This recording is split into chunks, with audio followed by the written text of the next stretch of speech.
Did you know that you're falling for some marketing techniques from heating and air companies and you may not even know it? We're going to go through 3 techniques that we see common in our industry. Now, there's probably tons of them, but these 3 are ones that I see all the time. And I'm not saying that they're necessarily bad, that they're, scammy or anything like that. But I do think that if you are aware of them, it might play a role in who you select. Number 1, too good to be true marketing.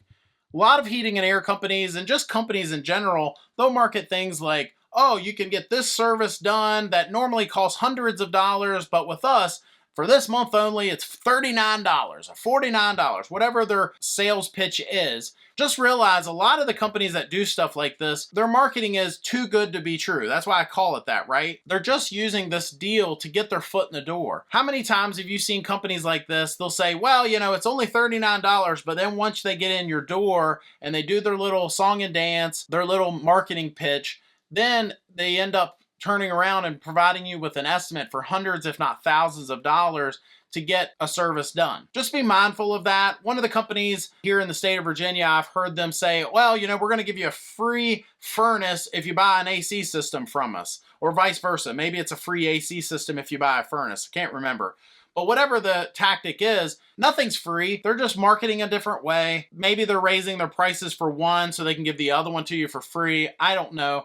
But nothing's for free, and I just think that you should be mindful of too good to be true marketing, comparing apples to apples if you're getting multiple quotes, and just be aware. Number 2, marketing proven to work. This is kind of a goofy one, but I remember working at a company years ago. They had done a bunch of tests where they were taking groups of people and trying different things, trying different colors for the heating and air brand, different logos, all kinds of marketing analysis, if you will. One of the things that this company was talking about is they found out that if they just put an American flag on the uniforms, that if, I'm not saying that all companies that do that are bad or anything like that, but what they found was just putting the American flag on the uniform, customers were 20% more likely to leave a good review for the company. So just realize a lot of the stuff that you're seeing, at Griffin Air, I use some marketing tactics. I make sure that our branding and whether you think it's good or bad, there is a method to the madness. Whenever you see all kinds of things, like